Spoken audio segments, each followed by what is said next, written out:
कर दे, छोड़ दे। जिन बातों से गुरु दुख पावे उन बातों को दूर बगावे।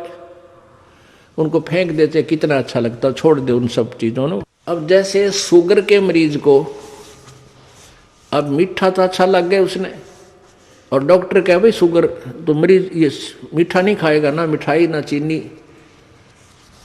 और वो फिर भी डॉक्टर की आज्ञा का पालन नहीं करता तो मरेगा फिर, और क्या इलाज है। तो चीनी मीठी तो लग रही है, इसमें कोई शक नहीं, मीठी भी है, लेकिन उसके लिए विष है। तो ऐसे ही भक्ति मार्ग में गुरु जी की आज्ञा का पालन ना करना विष के तुल्य है, आपकी भक्ति को नष्ट कर देता है। गुरु के सम्मुख वचन ना कहे सो ससरैनी गैनी सुख ले।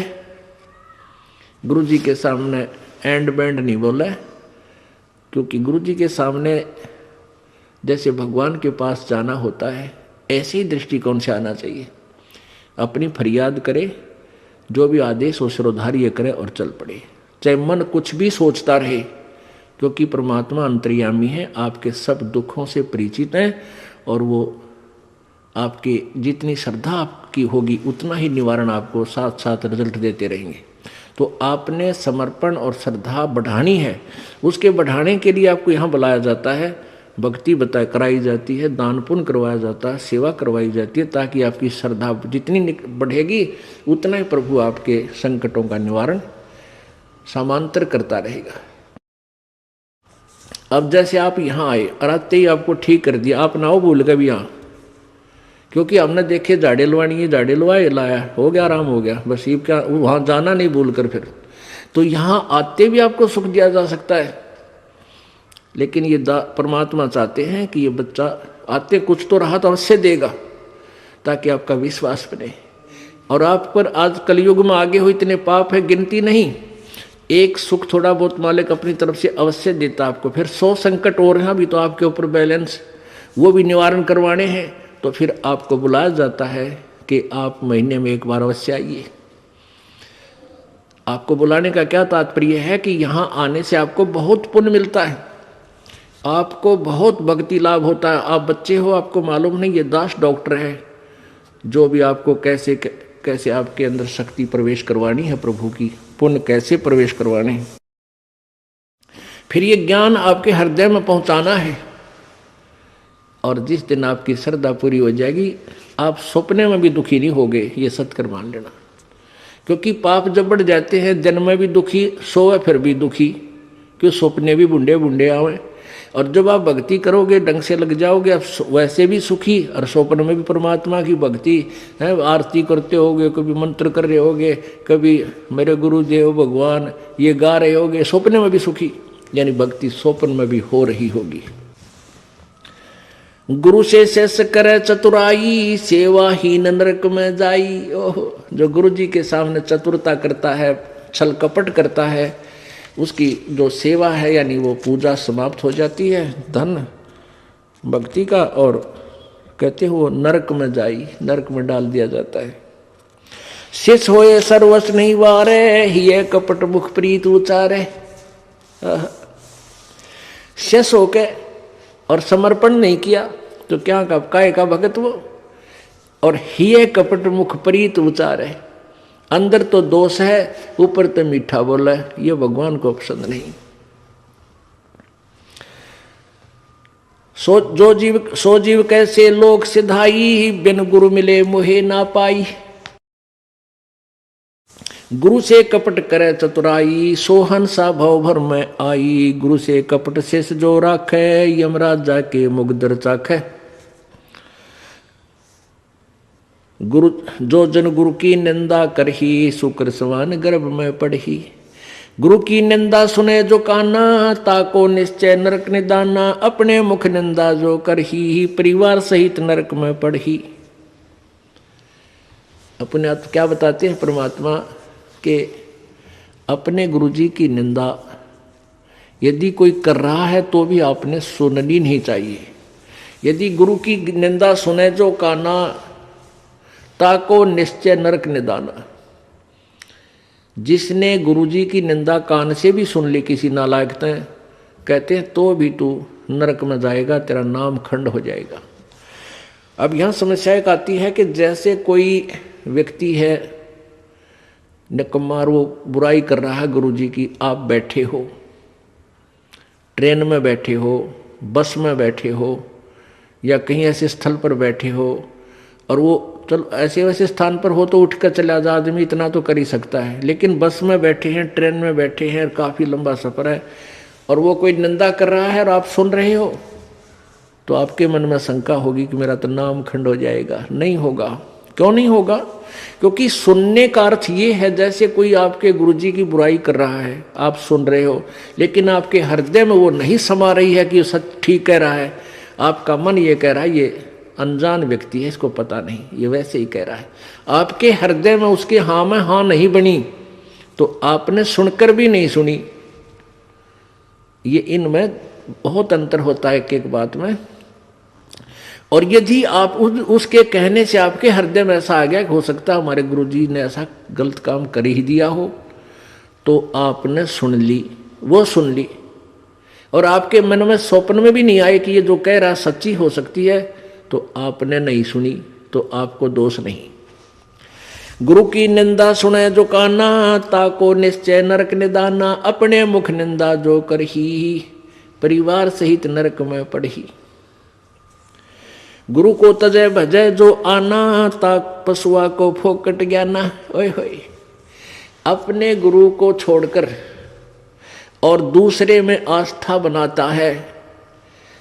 अब जैसे आप किसी भी कोई भी आपको इस भक्ति मार्ग का ये ज्ञान दास से सुनकर आपको कोई सुना रहा है भक्त, और आपकी श्रद्धा उस भक्त में हो जाती है, वो हो तो बहुत अच्छा है, बहुत प्यारा है, और उससे के चरण छूने लग जाए और उसी के ऊपर आसक्त हो गए, तो आपका गुरुजी से नाम खंड हो गया। इस दृष्टिकोण से परमात्मा कहते हैं गुरु को तजय भजय जो आना, ता पशुआ को फोकट ज्ञाना। उस पशु ने को कोई ज्ञान नहीं है, वो भक्त नहीं है। जो अपने गुरु को छोड़कर दूसरे में ठीक श्रद्धा बनाता है, उसमें आसक्त होता है, उसी को पूजा शुरू कर देता है। अब पुण्यात्माओं, एक एक पॉइंट पर बहुत गहराई सोचना है। अब कोई भक्त ज्ञान सुना रहा है, बहुत अच्छी बात है, उसके द्वारा सुने ज्ञान पर अमल करे और उससे कहे भाई मुझे भी गुरुदेव के पास ले चलो, मेरा कल्याण करा दो। और आपने नाम ले रखा है और फिर कोई चर्चा चलती है, ऐसी कोई बात नहीं, फिर भी सुनो। और कोई पुराना भक्त है वो अच्छी अच्छी बातें बताएगा तो बहुत अच्छी बात है, गदगद हो जाओ कि मेरे गुरुजी ने कितना अच्छा ज्ञान दिया हुआ इस बच्चे को, भाई को, बहन को, और ये सब गुरुजी का ही दिया हुआ ज्ञान है, इसका नहीं है। तो उसमें आपको एज ए भाई यानी गुरु भाई गुरु बहन तो आपकी श्रद्धा हो सकती है, लेकिन अन्य दृष्टिकोण से, क्योंकि हम फिर उस पर इतना आसक्त हो जाते हैं, उसको फिर प्रणाम करने लग जाते हैं, बड़ा अच्छा भगत है, तो ऐसे ये बीमारी हमारे भगत समाज में पड़ी रही और इसका लाभ ये काल उठा गया। जैसे कमाल था, कमाल वो मुर्दा जिंदा किया था प्रभु ने। एक दरिया में बहता हुआ एक मुर्दा शव जा रहा था 12-13 वर्ष के बालक का, और एक शेख तकी था सिकंदर लोधी, दिल्ली के बादशाह का धार्मिक पीर। वो कबीर जी से ईर्षा करता था और कबीर परमेश्वर जी की कृपा से सिकंदर लोधी दिल्ली के सम्राट का असाध्य रोग दूर हो गया था, जो शेख तकी से भी नहीं हुआ था, किसी से भी नहीं हुआ था, जिस कारण से सिकंदर लोधी की आस्था कबीर जी में घनी हो गई थी। और वो जो पहले वाला जो वो परमानेंट उसका गुरु था धार्मिक मजहब की तरफ से, वो शेख तकी था।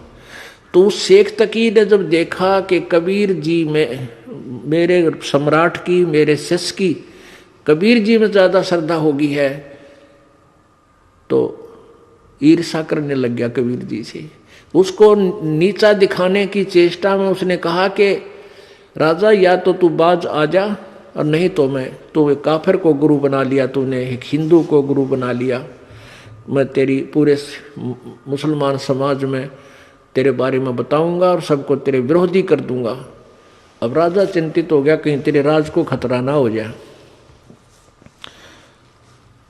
तो परमात्मा के सामने उसने अपनी प्रार्थना रखी। कबीर जी ने कहा भी ठीक है।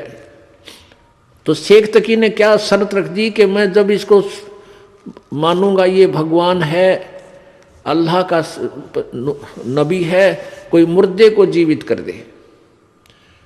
तो परमात्मा ने जो अपने भगत की टेंशन दूर करनी थी सिकंदर लोधी की, तुरंत कर दी। जिस दरिया के किनारे वो खड़े थे वहीं पर एक मुर्दा बच्चे का शव बहता हुआ आ गया। कुछ कबीले ऐसे होते हैं, ना तो वो गाड़ते जमीन में, ना सभा करते, वो जल प्रवाह कर देते हैं। मृत्यु होने के बाद के पशु जीव जंतु इसके शरीर का मांस खा कर दुआ देंगे।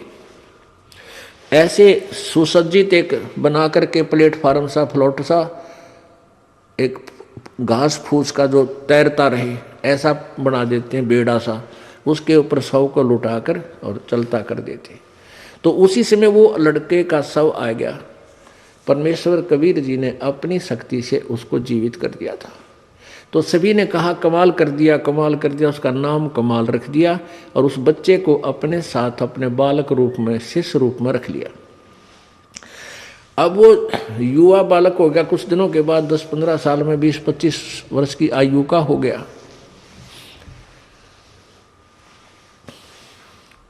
तो वो परमात्मा से ज्ञान सुनकर, कबीर जी का ज्ञान सुनकर वो भी ज्ञान औरों को सुनाने लग गया। जैसे बताते हैं भक्त, आप भी बताते हो और भी बताते हैं।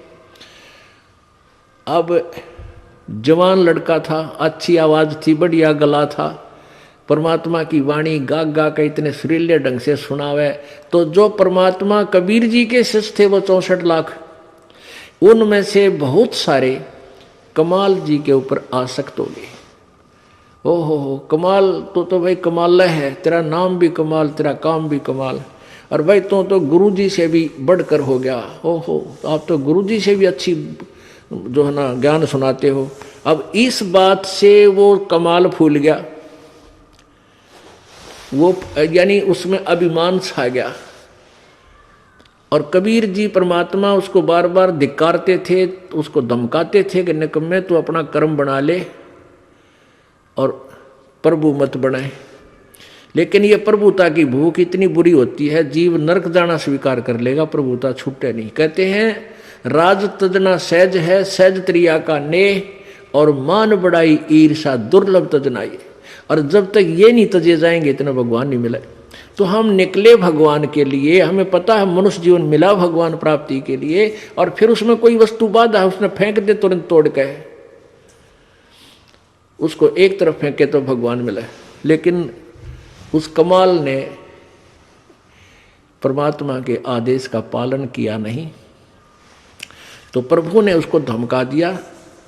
वो वहां से निकलकर परमात्मा से रुष्ट होकर, अक्षुब्ध होकर, खिन्न होकर के वहां से निकल गया और जाके कहीं दूर देश स्थान पर रहने लगा, जहां के वो नालायक भक्त गुरुजी के शिष्य उसको चाहते थे, वहीं चला गया, वहां रहने लग गया।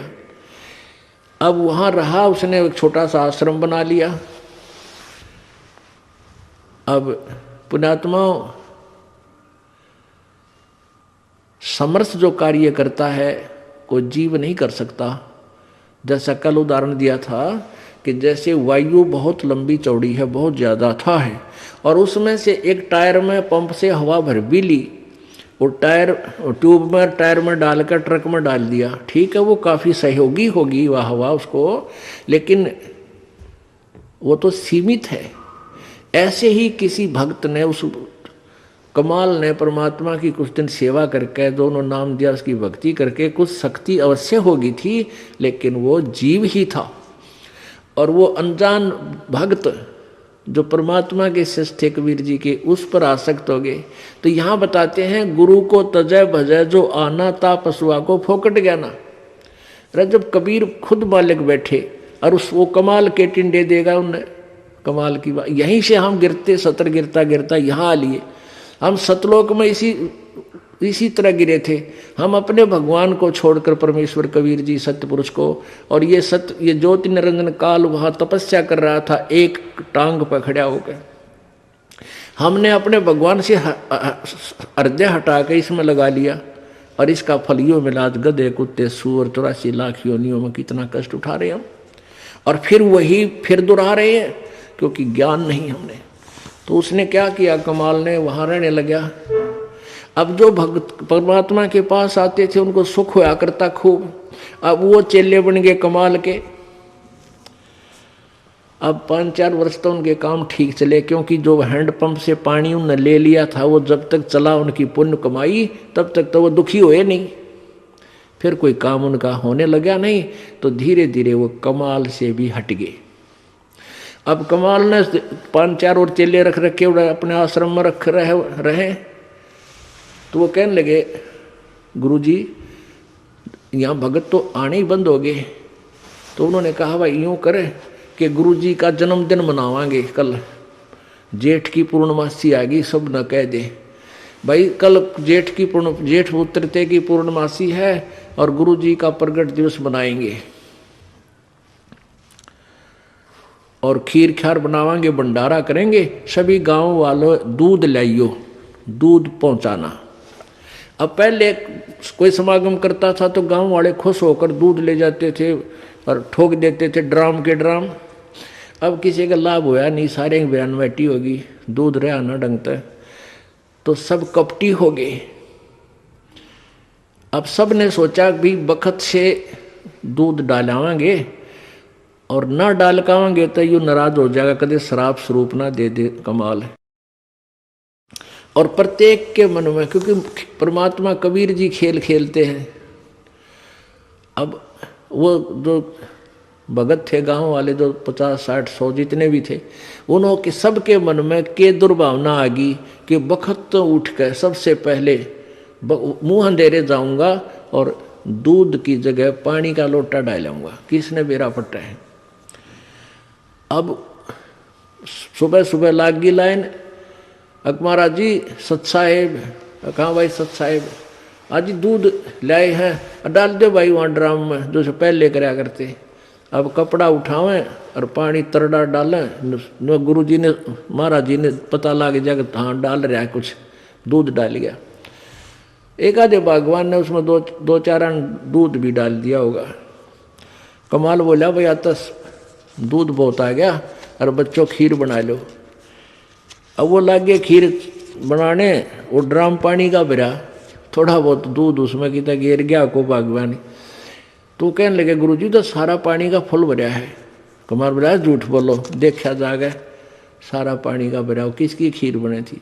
इतना शर्मिंदा हो गया, रात्रि में उस आश्रम ने छोड़ के पता नहीं कित मरिया जाके छोड़ चल गया।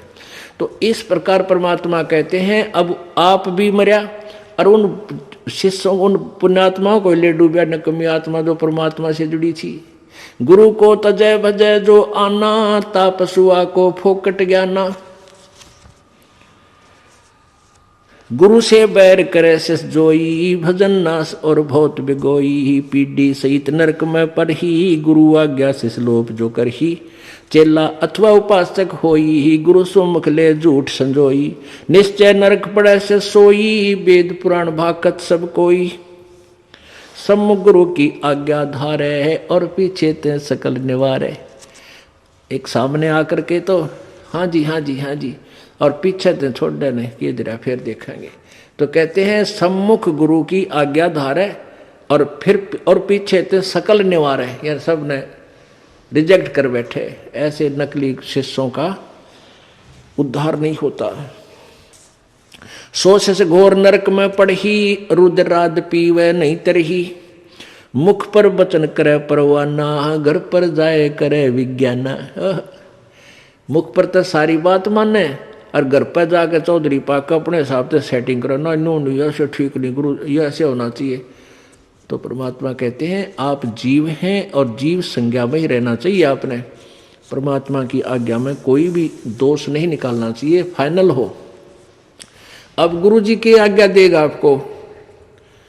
हम क्या आज्ञा देते हैं भाई? बीड़ी मत पीना, शराब मत पीना, तम्बाकू मत पीना, बुराई ना करना, चोरी मत करियो, रिश्वत मत लेना, भगवान पर विश्वास रखना, भक्ति करना, आन उपासना मत करना। और ये सारी ही ना करने की है। और ये आज्ञा पालन करने की है। और ये भी नहीं करोगे फिर भगत कैसे, व्यर्थ। मुख पर वचन करे परमाना, घर पर जाए करे विज्ञाना। जहाँ जावे ता निंदा करही, सोच घोर नरक में पड़ही। ऐसे शेष को ठाहर नाही, गुरु विमुक्त लोचत मन माही। वेद पुराण कहे सब साखी, साखी शब्द सब है यूं बाकी। मानुष जन्म पाए कर खोवे है, सतगुरु विमुखा युग युग रोए। अब सतगुरु से विमुख होने वाला कहते हैं युग युग रोएगा।